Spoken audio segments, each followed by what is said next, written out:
Halo Sobat Rebahan, selamat datang kembali di Mama Bolo Channel. Kali ini aku akan membahas film dari Korea yang berjudul Search Out.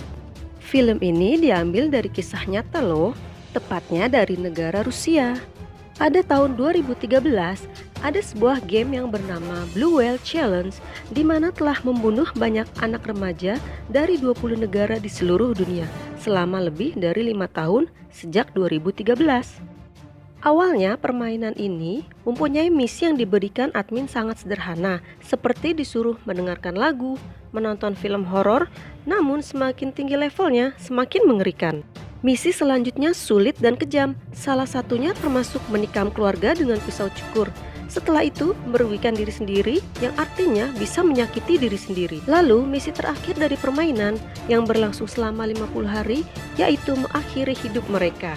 Nah, penasaran kan siapa dalang dibalik kejadian ini? Plot twistnya bakal nggak nyangka deh. Makanya langsung aja yuk simak ceritanya. Seperti biasa nih, boleh ya Mama Bolo minta supportnya dengan cara subscribe, like, tentunya share, juga komen juga boleh kok. Supaya Mama Bolo makin semangat buat konten lagi. Langsung aja kita mulai ke ceritanya. Dikisahkan ada seorang pria yang bernama Junhyuk. Dia adalah seorang penjaga minimarket di Kosiwon. Dia juga aktif di media sosial dan juga mempunyai banyak followers. Walaupun Junhyuk seorang selebriti di media sosial, Junhyuk tidak mengungkapkan identitas pribadinya. Junhyuk memiliki partner seorang calon polisi bernama Sungmin. Pada saat Junhyuk dan Sungmin akan ngobrol di atap apartemen, mereka bertemu seorang gadis yang sedang asyik selfie. Karena gadis itu merasa tidak enak dengan kehadiran mereka berdua, maka dia pamit dengan alasan mau mengerjakan tugas sekolah. Lalu Shin beralih ke gadis itu yang sedang di kamar.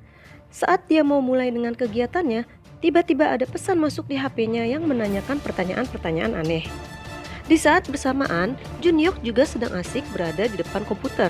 Dia sedang membalas pesan dari seorang psikolog yang meminta bantuannya untuk mempromosikan tempat konseling gratis. Karena dia menganggap itu adalah hal yang positif, maka Junhyuk bersedia membantunya. Besok paginya, Junhyuk berkunjung ke tempat konsultasi ketenaga kerjaan muda dan juga konseling remaja gratis untuk bertemu dengan psikolog yang malam itu mengirim pesan kepadanya. Malam harinya, saat Junhyuk sedang termenung di atap gedung, Sungmin datang. Lalu Junhyuk bercerita tentang Minji yang ingin konseling dengannya itu. Dia menceritakan kepada Sungmin bahwa dia menolak ajakan Minji dengan alasan menjaga identitas Junhyuk. Keesokannya pada malam hari, terlihat ada seseorang seperti sedang menguntit telah mengambil foto. Sungmin yang baru datang tak sengaja hampir saja menabrak pria misterius itu. Lalu Junhyuk kaget ketika melihat ada beberapa polisi sedang melakukan investigasi di depan kamar tetangganya. Ternyata setelah dia melongo ke dalam kamar, itu adalah Minji yang dia temui di atap gedung. Gadis tersebut telah bunuh diri. Polisi sempat menanyakan perihal kejadian itu kepada Junhyuk dan Sungmin. Junhyuk sempat melihat ke layar komputer Minji, di mana dia sempat curhat tentang depresi yang dialaminya dan mengetahui bahwa akun SMS tertentu dikaitkan dengan insiden tersebut.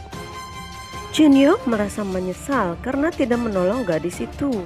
Saat Junhyuk membuka akun Minji, ada sebuah akun yang bernama Ereshkigal mengirim pesan kepadanya yang berbunyi, "Apa arti hidupmu?" Merasa itu tidak penting, Junhyuk menghapus pesan itu. Tetapi akun tersebut terus meneror Junhyuk. Merasa ada yang janggal, akhirnya Junhyuk mengajak Sungmin untuk menelusuri akun tersebut yang diyakini berhubungan dengan kasus Minji. Besoknya mereka menemui Detektif Go. Mereka bermaksud mengajak Detektif Go untuk menelusuri akun misterius tersebut. Tetapi mereka malah kena omelan.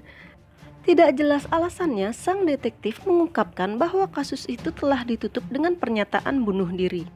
Merasa kecewa, akhirnya mereka mendatangi seseorang yang ahli dalam bidang IT. Lalu mereka dikenalkan oleh seorang gadis yang bernama Nuri.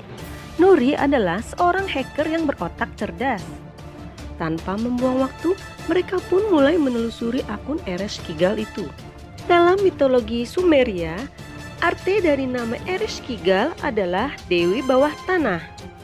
Nuri menyimpulkan bahwa akun Ereshkigal itulah yang menghasut para korbannya untuk melakukan bunuh diri. Ketika mereka sedang berbincang, terlihat ada seseorang yang telah memantau kegiatan mereka. Lalu keesokan harinya, Sung Min dan Jung Hyuk menemui salah satu korban yang bernama Sun Ho. Mereka ingin mengajukan beberapa pertanyaan kepada Ibu Sun Ho, tetapi Ibu Sun Ho menolaknya karena dalam keadaan masih berduka. Lalu saat mereka sedang berjalan, tiba-tiba Song Min menyadari bahwa mereka telah diikuti oleh pria misterius. Saat itu juga, mereka langsung bersembunyi di balik toko dan bermaksud ingin menangkap pria itu. Tapi tiba-tiba, mereka dikagetkan oleh seseorang yang menegur mereka karena mereka berdiri di depan toko. Pamali bro, diri depan toko orang. Akhirnya pria misterius itu menyadari adanya Song Min dan Jung Hyuk, lalu dia berlari berbalik arah. Saat itu juga, Song Min dan Jung Hyuk langsung mengejar pria misterius itu. Mereka berpencar agar mereka dapat menangkapnya. Tetapi saat Jung Hyuk sedikit lagi ingin menangkap pria itu, tiba-tiba pria misterius itu berbalik arah dan menabrak Jung Hyuk hingga jatuh. Mas Jung Hyuk kok letoy? Setelah itu, Jun Hyuk menemui seorang psikolog untuk berkonsultasi. Tetapi jawaban psikolog itu sama saja tidak menemukan titik terang. Jung Hyuk pun masih tetap berusaha dengan menemui seorang streamer terkenal yang bernama Min Soo. Jun Hyuk meminta Min Soo untuk menginfokan kepada masyarakat bahwa akun Eres Kigal itu berbahaya. Setelah Min Soo menyanggupinya, mereka pun pulang dan berbincang-bincang di taman. Saat itu juga, tiba-tiba Nuri memberi pesan kepada Sung Min bahwa dia telah dihubungi oleh akun Eres Kigal. Nuri pun telah menyadari jika selama ini dia telah diintai oleh seseorang dari atap gedung. Lalu Nuri menyuruh mereka keluar untuk menjebak pria itu agar masuk ke dalam tempat Nuri. Rencana Nuri pun berhasil dan dia telah menangkap pria itu lalu mulai menginterogasinya. Ternyata pria itu adalah pengikut Eres Kigal. Dia diberi tugas untuk menguntit kehidupan orang-orang. Dan jika dia tidak melakukan tugas itu, dia telah diancam akan dibongkar aibnya oleh Eres Kigal. Lalu besoknya Jun Hyuk mendapat telepon dari detektif Go. Dia menyampaikan bahwa orang di balik akun Eres Kigal tersebut telah bunuh diri saat penangkapan polisi. Dan juga menyuruh Jun Hyuk untuk tidak mencari tahu lagi. Nuri pun sempat sependapat dengan detektif Go. Tetapi Jun Hyuk masih merasa ada orang yang mendalangi kasus ini. Dia pun tetap bersikeras melanjutkan misinya. Singkat cerita, Nuri mendapat pesan lagi dari akun Eres Kigal. Dan dia nekat berinteraksi dengan akun tersebut. Awalnya dia masih bisa mengendalikan diri, tetapi lama-lama dia seperti terhipnotis oleh akun Eres Kigal. Lalu scene beralih di mana Jun Hyuk menerima telepon dari Min Soo. Sang streamer itu memberitahu bahwa akun Eres Kigal akan menayangkan siaran live pada jam 9 Kamis malam. Yang artinya bahwa akun itu akan mencuci otak para korban untuk melakukan bunuh diri massal. Mereka pun panik lalu menghubungi Nuri. Tetapi jawaban Nuri membuat Song Min cemas. Dia merasa ada yang tidak beres. Lalu mereka pun bergegas menemui Nuri. Dan benar saja, sampai di sana mereka menemukan Nuri yang sudah tergeletak dengan tangan yang tersayat. Ternyata saat berkomunikasi dengan Eres Kigal, mental Nuri telah dibuat down. Untungnya Nuri masih bisa diselamatkan. Song Min yang sangat geram langsung datang menemui Min Soo. Saat Min Soo sedang siaran live, tiba-tiba Song Min mengambil alih. Dia pun langsung berbicara di depan kamera untuk menantang Eres Kigal agar keluar dari persembunyiannya. Akhirnya tantangan Song Min dijawab oleh Eres Kigal yang memberi pesan kepadanya pada malam hari. Song Min pun meladeni akun tersebut. Awalnya seperti Nuri, dia masih bisa mengendalikan diri, tetapi lama-lama dia terhipnotis juga. Untungnya Jun Hyuk datang tepat waktu. Dia mulai menyadarkan Song Min. Lalu esoknya, Jun Hyuk menemui Nuri yang terbaring lemah di rumah sakit. Nuri memberikan data-data yang telah berhasil dikumpulkannya dan mempercayakan Jun Hyuk untuk melanjutkan kasus ini. Lalu Jun Hyuk pun mulai menyusun rencana untuk mengungkap siapa dalang di balik kasus ini. Dia menemui kembali Min Soo untuk mengajaknya bekerja sama. Setelahnya, Jun Hyuk pun pulang, tetapi dari belakang dia diikuti oleh dua orang pria misterius. Dia pun sadar sedang diikuti, lalu dia menelepon seorang polisi. Lalu setelah sampai di ujung jalan, Jun Hyuk pun dihadang lagi oleh 4 orang misterius. Saat Jun Hyuk sudah mulai terkepung, Untungnya Songmin datang lalu langsung memukul salah satu dari mereka. Songmin pun langsung menyuruh Junhyuk untuk kabur, lalu dia mempersiapkan diri menghadapi 6 orang itu. Tetapi karena dia merasa seorang diri, dia pun ikut berlari bersama Junhyuk. Sepertinya Song Min Hyung lagi ngelawak. Lalu saat Junhyuk sedang bersembunyi, tiba-tiba dari belakang dia dikagetkan oleh kehadiran detektif Go yang sudah menodongkan pistol. Tidak disangka ternyata detektif Go adalah bagian dari RS Higal. Junhyuk pun langsung dibawa oleh detektif ke suatu tempat.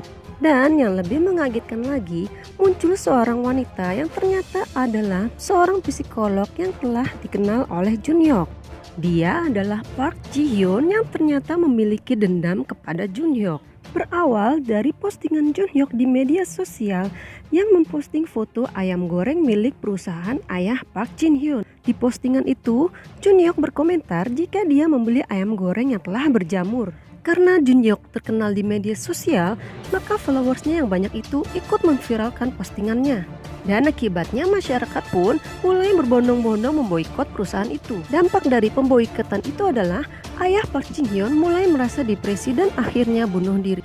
Dari situlah Park Jin Hyun dendam kepada Junhyuk dan masyarakat.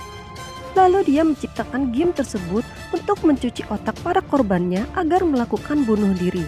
Sedangkan motif dari detektif Go adalah dia takut jika aibnya disebarkan oleh Park Ji Hyun jika dia tidak mau bekerja sama. Nah lu, nyolong jemuran tetangga kali ya. Lalu di saat Songmin dikepung oleh beberapa orang, dia dikagetkan dengan kehadiran Nuri dan temannya yang botak. Lalu scene beralih di mana Junhyuk akan dihabisi oleh detektif Go. Tapi tiba-tiba dari belakang muncullah bosnya Nuri yang langsung memukul detektif Go. Junhyuk pun berhasil melepaskan ikatan tali tangannya lalu langsung mulai mengejar Park Jin Hyun yang naik ke lantai atas. Lalu di atas gedung, Park Jin Hyun memberitahu Junhyuk bahwa dia sudah siap akan melakukan live streaming yang artinya akan terjadi bunuh diri massal. Tetapi Junhyuk memberitahu Park Jin Hyun bahwa aksinya telah disaksikan oleh masyarakat dari awal dia datang. Masyarakat pun menyaksikan secara live melalui kamera yang dipasang di kancing baju Junhyuk. Ternyata pada saat dia menemui Minsu, Minsu membantunya dengan memberikan kamera dan menyiarkannya secara live. Park Ji Hyun pun kaget dan tidak menyangka bahwa Junhyuk secerdas itu. Akhirnya Park Ji Hyun pun merasa frustasi dan berniat untuk bunuh diri dengan cara melompat ke bawah. Tak sempat dicegah oleh Junhyuk, Park Ji Hyun pun sudah menjatuhkan dirinya ke bawah. Tapi ternyata dia tidak jadi mati karena polisi telah bersiaga di bawah dan akhirnya Park Ji Hyun mendarat di kasur empuk. Mohon maaf nih mbak, ini mau bunuh diri apa syuting iklan kasur? Dan pada akhirnya Park Ji Hyun, detektif Go serta para pengikut yang lainnya telah ditangkap dan dijatuhi hukuman. Kasus ini pun berakhir dengan baik. Nuri, Songmin juga Junhyuk akhirnya merasa bahagia dan merayakan keberhasilan mereka. Junhyuk pun sadar bahwa postingan dan komentarnya mengenai ayam goreng itu telah membuat seseorang sakit hati. Maka dia pun memperbaikinya dengan meminta maaf kepada seluruh masyarakat dan berpesan untuk bijak dalam berkomentar. Lalu film pun selesai. Nah, itulah kisahnya dalam versi Korea. Sekian rekaman film kali ini ya guys. Jika kalian suka boleh dong dikasih like dan juga share kepada teman-teman ya. Terima kasih, sampai jumpa lagi.